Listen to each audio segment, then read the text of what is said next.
Bonjour chère auditrice, bonjour chers auditeurs et bienvenue sur cette chaîne de podcast Zen Attitude chez Zenome.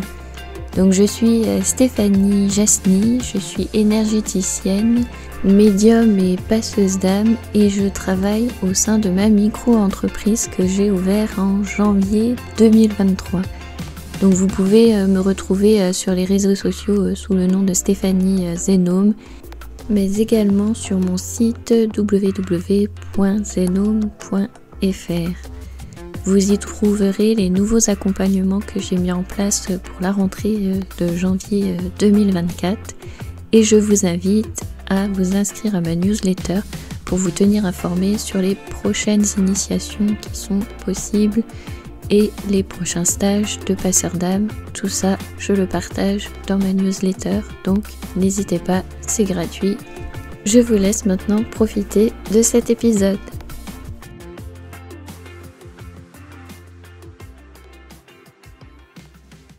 Bonjour chers auditeurs, bonjour chère auditrice, bienvenue dans ce nouvel épisode où je continue avec les lectures de Seth. Donc le livre c'est Seth parle, c'est une entité non incarnée qui parle à travers Jan Roberts, donc l'auteur, et c'est son mari en fait qui retranscrit les conversations qu'il a avec cette entité à travers le livre. Donc ce livre est co-écrit par plusieurs personnes puisque nous avons l'auteur Jan Roberts, l'entité non incarnée qui se fait prénommer Seth et donc le mari qui est là pour retranscrire tout ça.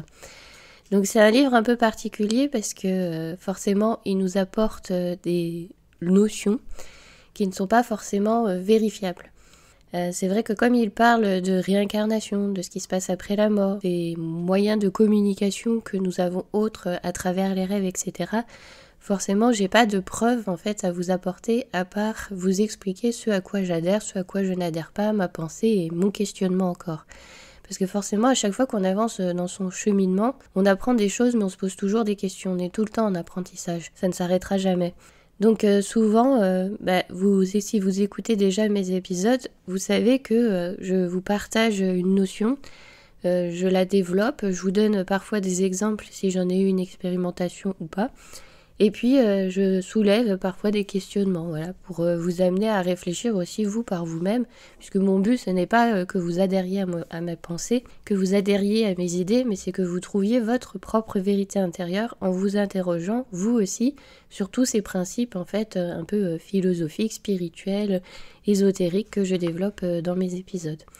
Donc voilà comment ça fonctionne sur cette chaîne. Merci à vous de m'écouter, merci d'être là, fidèle auditeur et fidèle auditrice. Ça me fait toujours plaisir de vous retrouver. Donc là, nous arrivons au chapitre 13 qui s'appelle « La réincarnation, les rêves, le masculin et le féminin caché au sein du moi ». Donc effectivement, on a tous cette part féminine, masculine en nous. Donc plus ou moins penchant d'un côté ou de l'autre, voire à l'équilibre. Donc je pense aux personnes non-binaires, non-genrées, qui se définissent comme ça. Effectivement, je pense que ces personnes ont atteint un certain équilibre. Donc ça, c'est ce que je pensais en fait avant de lire le chapitre. Et ce chapitre m'a un peu confirmé le système, en fait, comment ça fonctionne à l'intérieur de nous, cette partie féminine, masculine. Et donc ça a renforcé cette idée que les personnes non-genrées, non-binaires ont peut-être atteint cet équilibre et donc auraient un petit peu un enseignement à nous apporter sur ça. Parce que c'est vrai que dans notre société, en fait, actuellement, on se définit par rapport à ça. C'est monsieur, madame, et peut-être qu'il faudrait réfléchir à comment une personne peut se définir autrement que de par son sexe, en fait, de par comment on la détermine selon sa sexualité. Je parle au niveau corporel, féminin, masculin, parce qu'évidemment, il y a autre. Donc voilà, il va falloir réfléchir à comment on peut définir maintenant une personne. Parce que même chose, si vous regardez quand vous vous présentez à quelqu'un, la première chose qu'il demande souvent c'est qu'est-ce que vous faites dans la vie ? En fait, on se définit par rapport à notre emploi, à notre métier, comme si que notre métier définissait la personne que nous sommes. Donc c'est vrai que quand on me demande qu'est-ce que je fais dans la vie, j'aime bien dire je suis un être humain, je vis. Parce que forcément, mon boulot ne me définit pas. Je ne suis pas une personne qui met en rayon. Je ne suis pas une personne qui pratique les soins énergétiques. Je ne suis pas une personne qui fait passer les âmes. Je ne suis pas une médium. Je ne suis pas une chamane. Je ne suis pas définie par ce que je fais comme métier. Il n'y a pas que ça. On est beaucoup plus. Sachant qu'en plus, si on a un esprit un peu créatif, on peut être aussi écrivain, poétesse, peintre, enfin voilà, je fais tout ça. Donc c'est très difficile en fait de se limiter en se disant, bah voilà, c'est parce que la personne corporellement est femme, elle va se définir femme, corporellement est homme, c'est un homme, donc ça sera madame, monsieur, et puis ça sera madame, monsieur, employé de magasin, mécanicien, etc. C'est pas ça qui nous définit. Donc c'est vrai que c'est vraiment étrange comment notre société a décidé de définir une personne par rapport à sa corporalité et par rapport à son métier. Voilà, c'est comme ça que la société a défini les gens. Et donc ce serait bien de s'interroger à comment pouvons-nous définir autrement un être humain. Et donc après, par extension, forcément, comment pouvons-nous définir les êtres, les consciences qui sont autour de nous. Parce que forcément, quand on communique avec les animaux, les plantes, les minéraux, ça peut paraître étrange. Pourtant, il y a communication. Donc il y a une forme de conscience qui n'est pas la même que la conscience humaine, hein, je l'entends bien. Mais du coup, comme il y a communication, il y a autre chose, vous voyez. Il y a d'autres choses qui vivent autour de nous. Et on a oublié un petit peu tout ça de comment rentrer en fait, avec respect dans l'espace sacré de quelqu'un. En ce moment, j'en parle souvent, c'est drôle. Et c'est vrai que ça rejoint, en fait, les 13 gardiennes, hein, le cycle des 13 gardiennes, avec la première, celle de janvier, qui justement nous apprend à rentrer avec respect dans l'espace sacré de quelqu'un. Donc voilà, cet espace sacré, il est sacré, c'est pas pour rien. Donc c'est vrai que c'est à nous de réfléchir à la société, comment elle avance, à comment on peut redéfinir les choses, les personnes, et ne plus simplement s'arrêter à une étiquette en disant bah voilà, la personne c'est telle étiquette, point. Elle peut être plus que ça. Sachant qu'en plus c'est toujours notre propre vision que l'on transpose sur l'autre. L'autre ne nous renvoie que ce que l'on transpose sur lui. Si vous pensez que la personne est méchante, par exemple, eh ben, vous ne verrez que des actions où elle sera méchante. Alors que si une autre personne pense qu'elle est bienveillante, les mêmes actions, elle va dire, bah non, c'était de la bienveillance. Alors que vous allez dire, bah non, c'était pas de la bienveillance, c'était de la malveillance. Et vous ne serez jamais d'accord. Donc sachant qu'en plus, on transpose sur l'autre notre propre vision de ce qu'il est. Donc forcément, c'est erroné. Donc voilà, il va falloir qu'on réfléchisse un petit peu à comment redéfinir tout ça. Donc voilà, c'était une petite parenthèse. Et donc je me lance tout de suite dans ce chapitre 13 avec vous, avec donc ce grand thème, la réincarnation, les rêves, le masculin et le féminin cachés au sein du moi. Alors déjà de base, il nous rappelle que l'âme a besoin d'expérimenter les deux. Donc il y aura des réincarnations masculines, des réincarnations féminines. Donc il y aura les deux, homme, femme. Donc on va continuer de définir des choses comme ça. Elle a besoin d'expérimenter les deux pour avoir ensuite le panel un petit peu de tout. Et il explique que si jamais une âme a un petit peu de difficulté avec par exemple le féminin, eh bien justement elle va devoir faire plus de réincarnations féminines que masculines. Donc il n'y a pas une question de il y aura 200 vies féminines, 200 vies masculines. En fait, ça dépend de ce que l'âme a besoin de travailler et où est-ce qu'elle se sent plus à l'aise ou non. C'est un petit peu aussi ce qu'on fait nous quand on est là. Hein. Par exemple, si on est à l'école, si on est très bon en français, un peu moins bon en maths, on sait qu'on aura besoin de travailler plus les maths pour avoir des résultats. Si vous voulez, c'est un petit peu la même chose pour l'âme. Elle va avoir besoin de plus travailler les personnalités féminines si jamais elle a des difficultés justement à rentrer en résonance avec cette énergie, parce que je pense aussi que c'est une énergie toujours féminine, masculine. Et donc dans tout ça, pour éviter en fait qu'il y ait une identification justement à que ce côté féminin ou que ce côté masculin, il a rappelé que Jung appelle l'anima et l'animus. En fait, c'est cette partie qui vient en fait rééquilibrer la personne. Donc je me définis en tant que femme. Donc pour éviter que je sois uniquement, on n'a pas besoin de me rappeler ma féminité, ma partie féminine, quoique, D'où le cercle des 13 mères, des 13 gardiennes, c'était pour me reconnecter à mon féminin sacré, pour éviter en fait d'être définie que par ce côté femme. Eh bien, il y a en fait ce qu'on appelle le côté animus, en fait, le côté mâle caché dans la femme. Donc on est tous porteurs de ces deux énergies. Et donc, si vous voulez, le fait que Seth révèle ça, qu'il y a cette partie-là en nous pour pouvoir équilibrer l'autre partie, pour pas qu'on s'identifie que d'un côté ou que de l'autre, et que ça fasse basculer, eh bien, il y a cette autre partie, en fait, qui s'exprime à l'intérieur de nous, et donc c'est pour ça que ça vient, en fait, un petit peu confirmer ce que je vous disais sur les personnes, non-binaires, non-genrées, qui ne se définissent ni d'un côté ni de l'autre. Pourquoi ? Tout simplement parce qu'ils ont l'équilibre. Ils ont trouvé l'équilibre entre le féminin et l'animus, ou entre le masculin et l'anima. Et alors du coup, ça serait après à vous à expérimenter, à réfléchir sur ça, hein. J'ai pas vraiment de réponse à apporter. Mais pour les rêves, il explique que quand on est un homme et qu'on rêve qu'on est une femme, ça vient d'autres vies qu'on a vécues, donc d'autres réincarnations dans ce côté féminin. Donc ça c'est à vous en fait à vérifier dans vos rêves si vous pensez que vous adhérez ou pas à ça.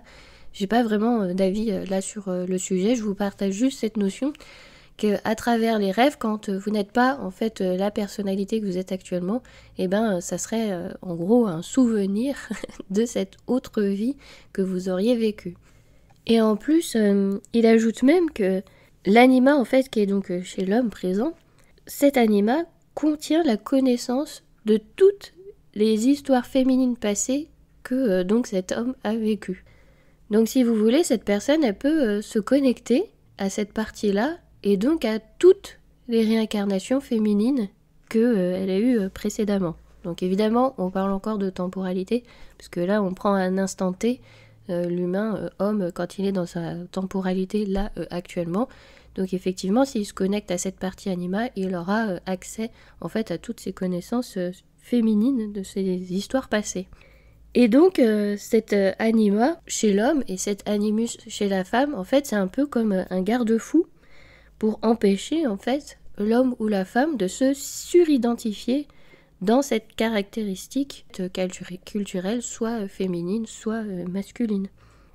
Et du coup, si vous voulez, quand vous êtes un homme, cette énergie yang qui est assez axée sur le pouvoir, l'agressivité, tout ça, c'est pour éviter de partir en fait dans cet extrême. L'anima, il va être là un petit peu pour temporiser.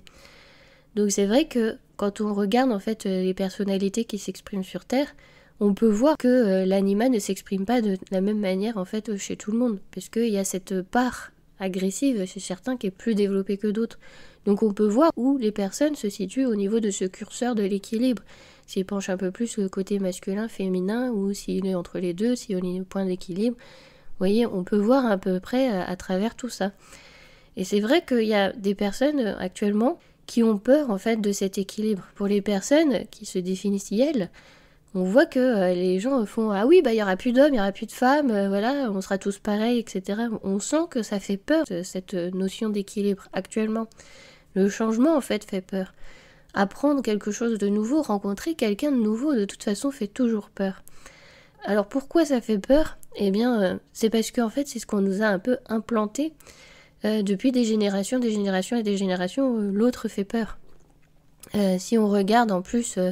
J'en ai parlé aussi dans mon épisode de podcast sur la chaîne Soins énergétiques. Avec cette situation sanitaire, cette crise qu'on a traversée, qu'est-ce qu'on a vu ? On a vu la peur s'exprimer chez les gens et on a vu la division. On en est là actuellement. Actuellement, les gens ne sont pas prêts à entendre et à accepter l'équilibre, à accepter la paix et à accepter l'équité pour tous. Actuellement, c'est pas ça. Les gens ne veulent pas ça concrètement. Il y a une résistance au niveau du collectif où les personnes ne veulent pas la paix, les personnes ne veulent pas l'équilibre. Pour l'instant, on n'en est pas là. Donc effectivement, ça fait peur. Mais ça, c'est implanté en fait depuis très longtemps.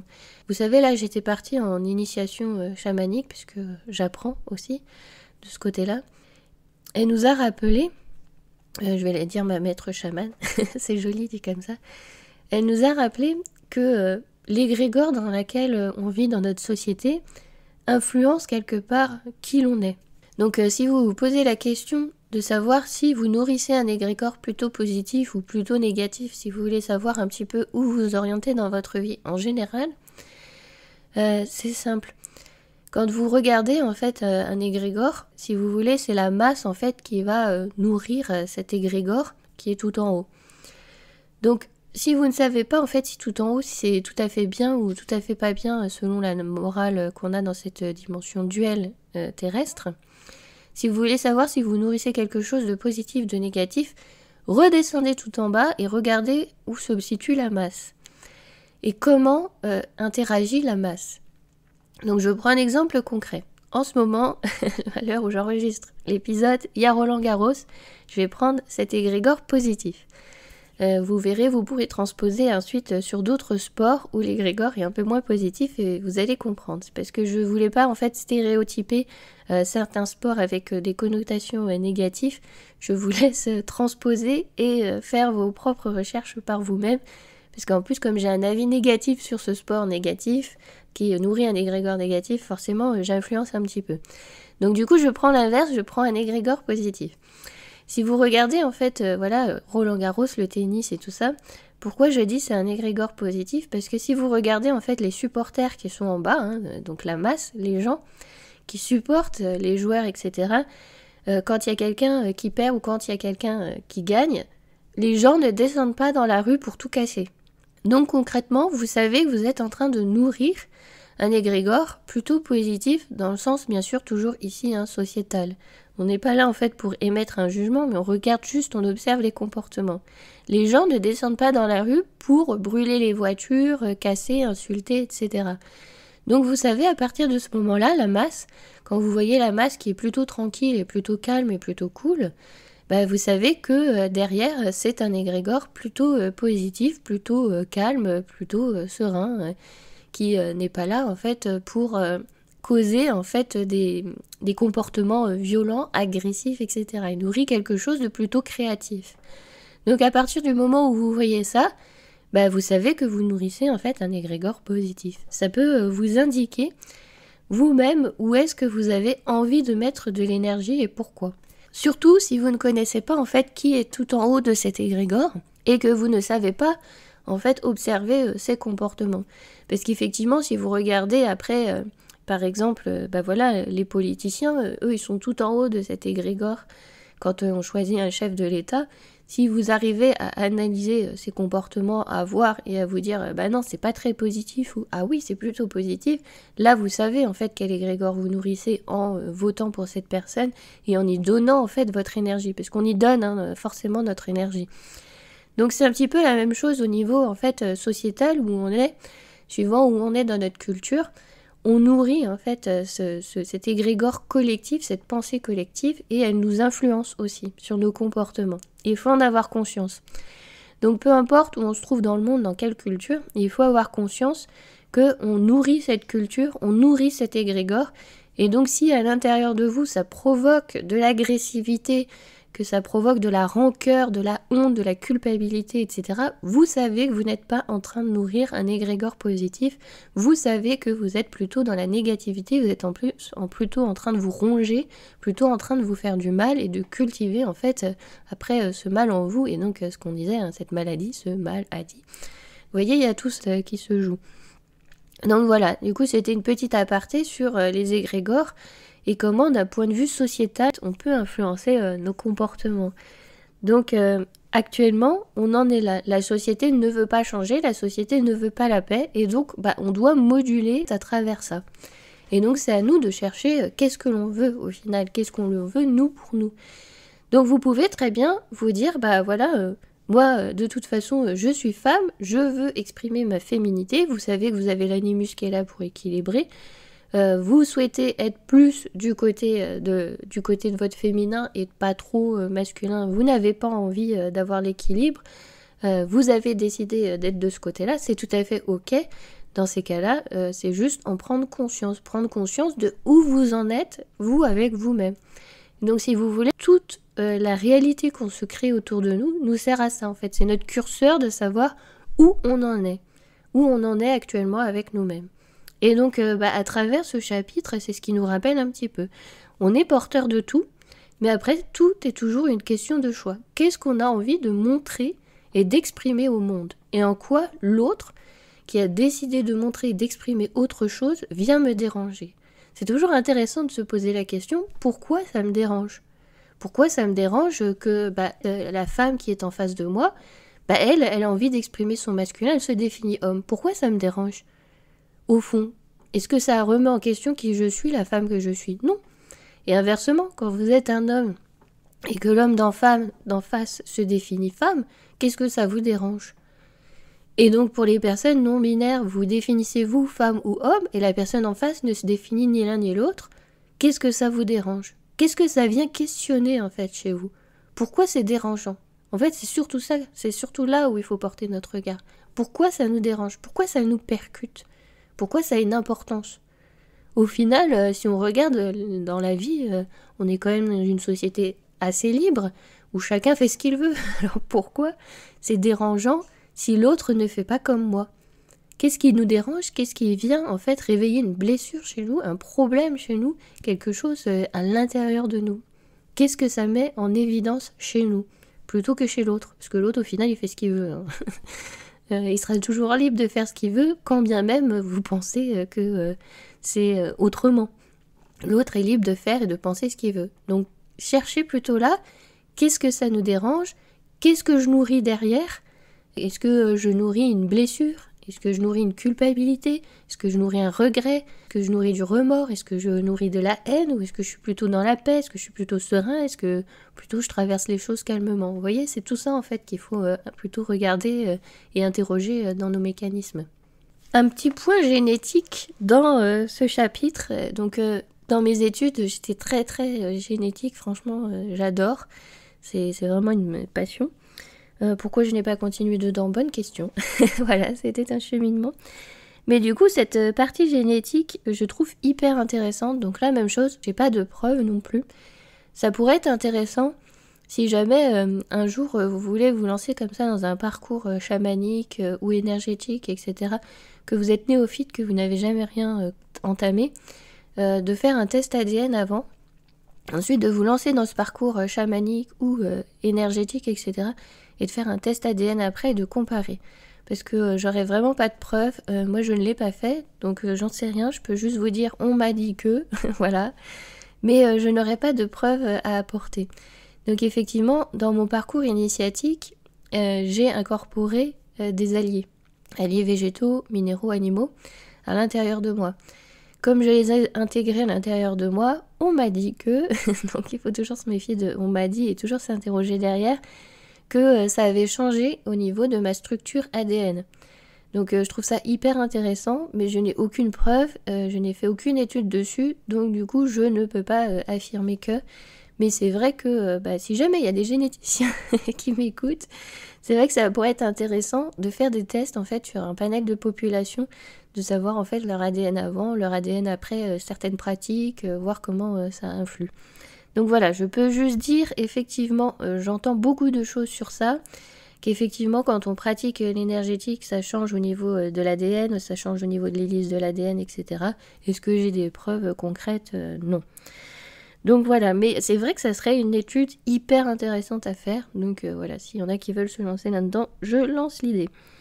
Donc dans le chapitre 13, ce que Seth nous dit, c'est que chaque moi interne, quand il adopte en fait un nouveau corps, au niveau de sa configuration génétique, il y a le souvenir de toutes les formes physiques passées.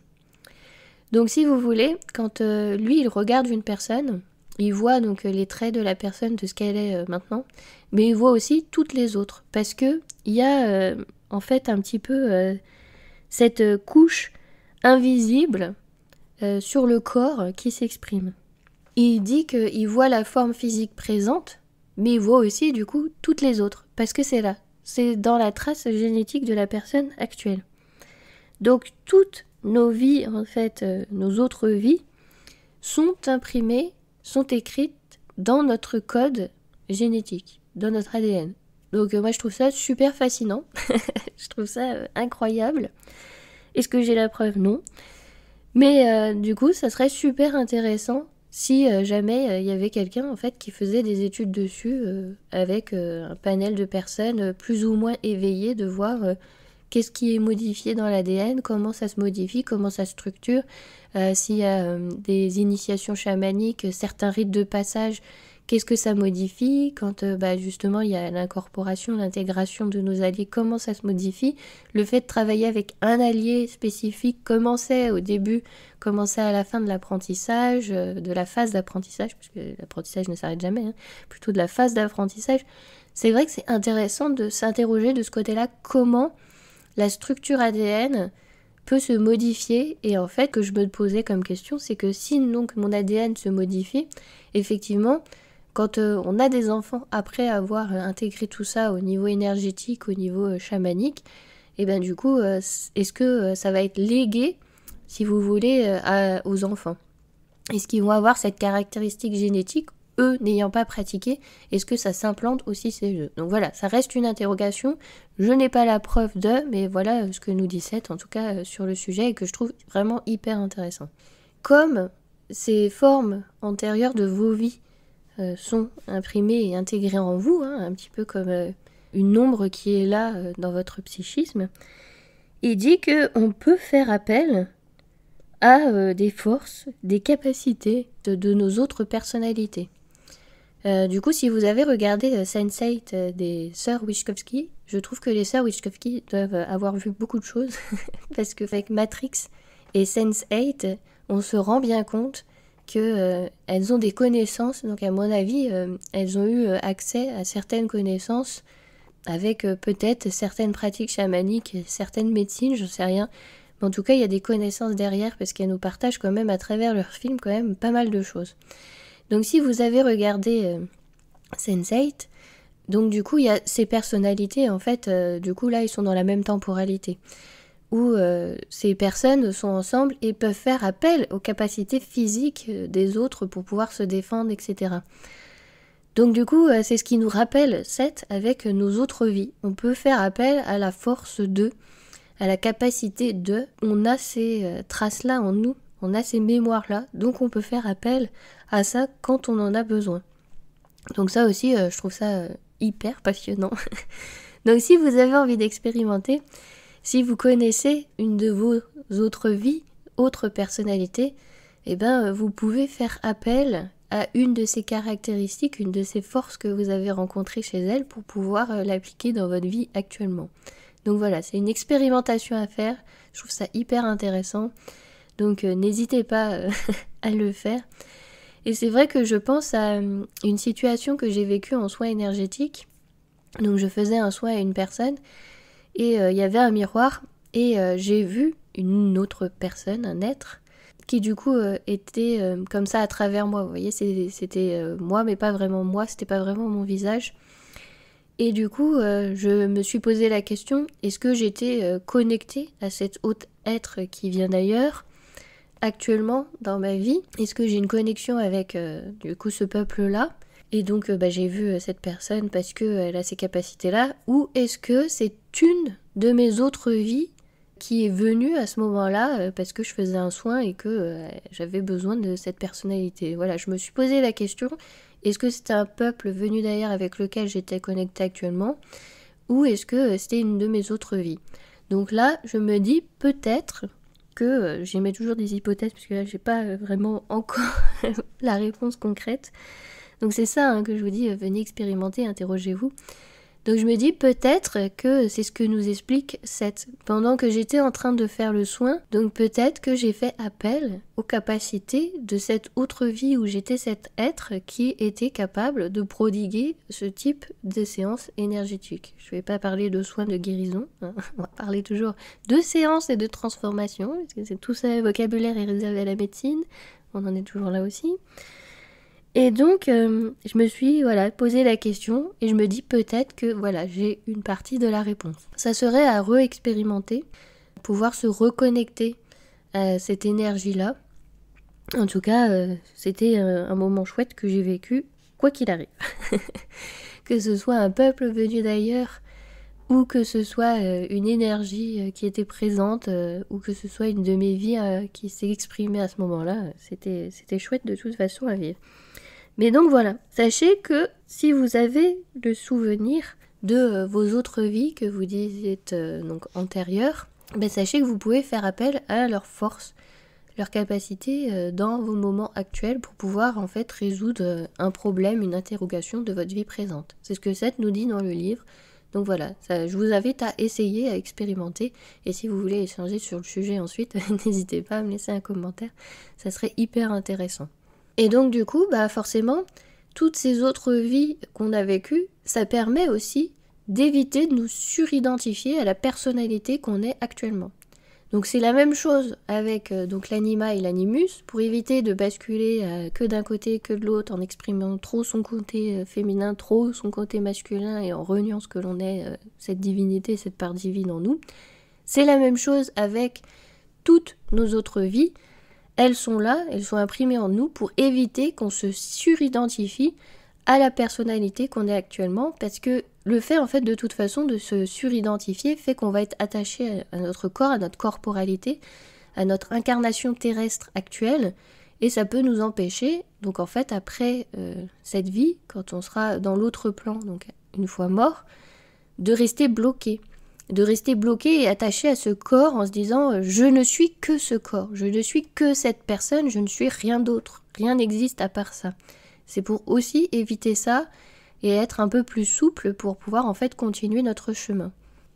Et c'est la même chose, il nous explique que quand on est malade, si on rêve d'être quelqu'un d'autre, en fait d'être en bonne santé, ça peut être un indice que l'on a fait appel à une autre vie, à cet état de bonne santé pour venir en fait se soigner. On a ces capacités-là en fait aussi, c'est ce qu'il nous explique.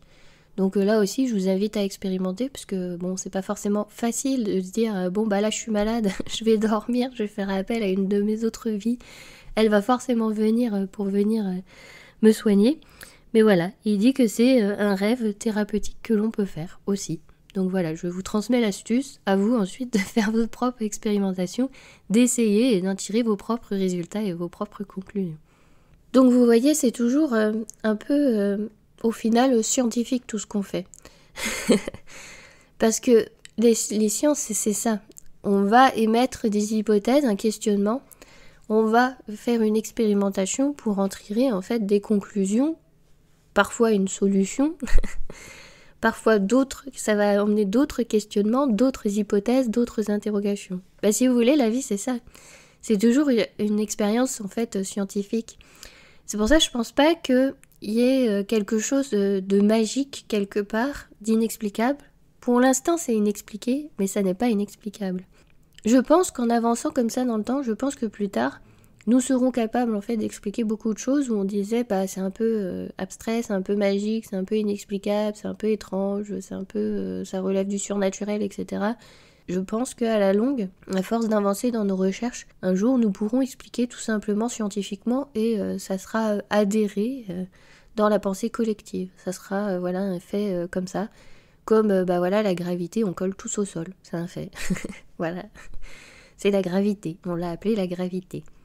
Plus tard, je pense que pour toutes ces choses qu'on n'arrive pas à expliquer, on arrivera juste à dire si, c'est un champ de particules, la particule là, comme elle envoie une information énergétique là-bas, et bien ça change là-bas. C'est ce qu'on explique actuellement en physique quantique, que du coup il y a déplacement de quelque chose à travers ces particules qui communiquent. Donc on n'a pas encore le moyen de vérifier avec des appareils, le moyen de mesurer, mais je pense qu'un jour on pourra mesurer, expliquer tout ça, et donc finalement s'apercevoir que c'est toujours des principes en fait scientifiques, on est toujours dans expérimentation, hypothèse, questionnement, résultat, et ça permet une meilleure compréhension de soi, de sa vérité, ce à quoi on adhère ou pas. En parlant du film d'ailleurs Matrix, donc là quand j'étais en parcours initiatique, je sors un peu du sujet, ça te parle, j'ai fait une expérimentation, j'ai pas poussé plus loin l'expérimentation parce que j'avais peur de quitter cette réalité, qui n'en est pas une d'ailleurs. J'ai fait l'expérimentation, en fait j'étais en contemplation face à la nature, j'ai vu le monde, alors je vais pas dire que c'était exactement comme dans Matrix, mais que c'est pour que vous compreniez en fait l'image. Vous voyez quand Neo arrête les balles parce qu'il voit le monde encodé. Donc c'est des petites scripts verts là qu'il y a à ce moment-là dans le film. Et donc il voit le monde encodé, tout ça.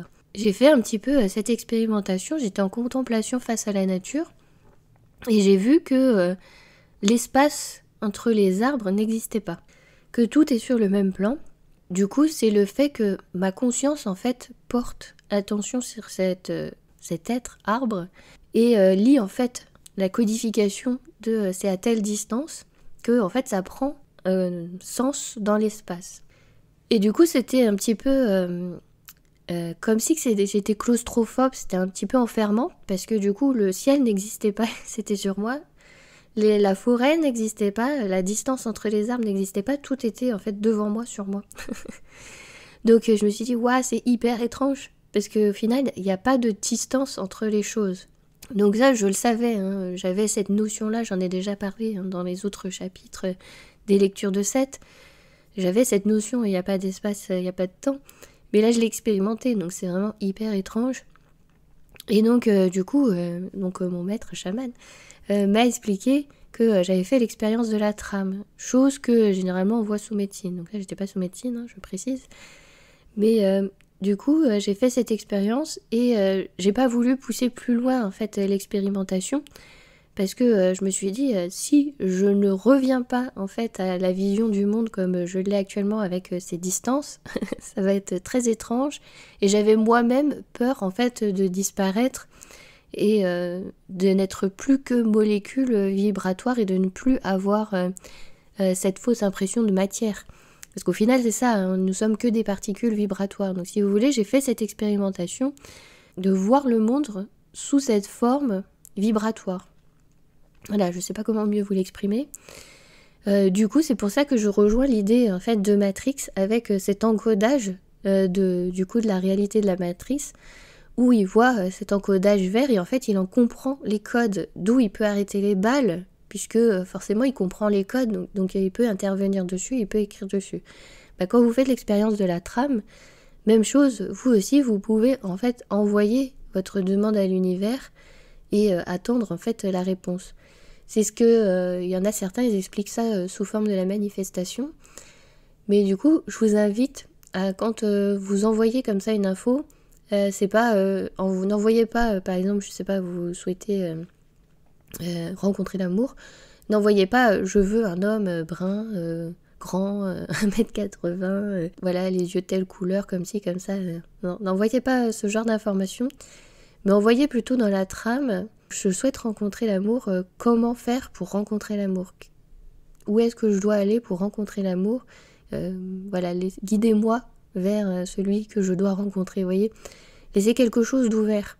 Parce que quand vous enfermez à je veux ça, etc., ce type-là, généralement vous n'aurez pas. C'est souvent pour ça aussi que, du coup, ce que j'entends sur la loi d'attraction et manifestation, je me pose des questions et je me demande pourquoi ça marche pas. Parce que techniquement, ça devrait marcher pour tout le monde. C'est surtout parce que c'est focalisé sur une demande particulière et c'est pas une ouverture. Donc quand c'est une demande particulière, c'est enfermant, en fait, encore une fois.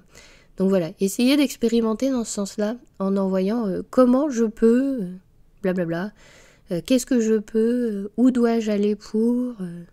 Voilà, envoyez plutôt vos demandes sous forme de questions et attendez en fait de recevoir un signe, une réponse. Et donc va falloir apprendre après à écouter les signes et les réponses, ce qu'on ne fait pas toujours. Donc si je reviens à ce chapitre, si je devais résumer, retenir que nous sommes tous porteurs de ces deux énergies, puisque nous sommes dans cette dimension de dualité. On a décidé en fait d'expérimenter cette partie masculine-féminine. Donc on est venu expérimenter ça, donc forcément on expérimente les deux dans toutes nos vies, nos réincarnations. Si on a plus de difficultés avec cette partie masculine, on aura plus de réincarnation masculine à faire pour pouvoir mieux intégrer les enseignements et inversement. Et on a toujours cet animus, cet anima qui vient contrebalancer, qui vient équilibrer tout ça. On est tous porteurs de ça, on est tous porteurs de ces deux énergies. Donc même les personnes non binaires, non genrées sont porteurs de ces deux énergies. C'est juste qu'ils ont trouvé peut-être plus d'équilibre que nous. C'est en tout cas ce à quoi j'adhérais avant la lecture de ce chapitre, et c'est ce à quoi ça me fait penser quand je lis ce chapitre. C'est cet équilibre, cette recherche d'équilibre que nous cherchons à l'intérieur de nous. Ces personnes-là l'ont peut-être trouvé. À savoir aussi que toutes nos vies réincarnationnelles, du coup, on est porteur dans notre ADN de ces traces. On est porteur aussi, physiquement de ces traces. Et on peut faire appel à ces forces-là. Donc ça, c'est intéressant de le savoir pour pouvoir expérimenter. Du coup, je vous ai aussi partagé qu'en initiation chamanique, quand vous faites la rencontre, du coup, de votre animal de clan, ce qu'on entend souvent appeler animal totem, quand vous faites la rencontre de votre animal de clan et que vous l'intégrez dans vos énergies à vous, ça modifie aussi ce que vous êtes.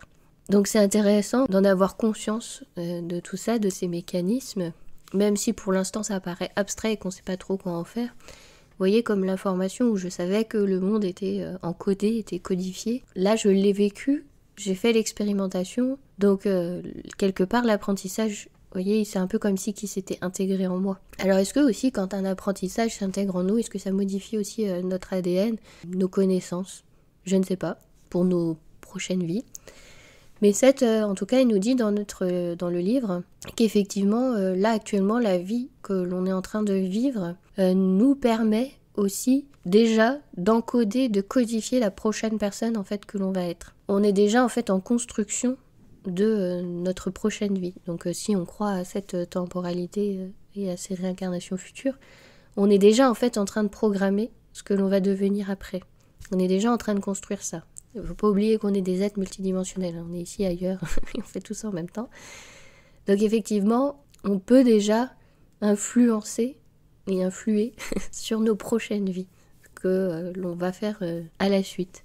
Donc ce qui veut dire que ça revient au même avec nos vies antérieures. C'est nos vies antérieures qui nous permettent d'être ce que l'on est aussi aujourd'hui. Donc là, c'est vrai que Seth nous parle beaucoup de ce qui se passe par rapport à nous, par rapport à nos vies antérieures, etc. Il ne nous parle pas de ce côté aussi familial, la famille dans laquelle on choisit de se réincarner. Dans ce chapitre, on est vraiment axé, pas sur le transgénérationnel, mais vraiment sur nous-mêmes avec nous-mêmes, comment on crée la personnalité que l'on est actuellement, comment on l'a créée grâce à nos autres vies, et comment on va créer les suivantes.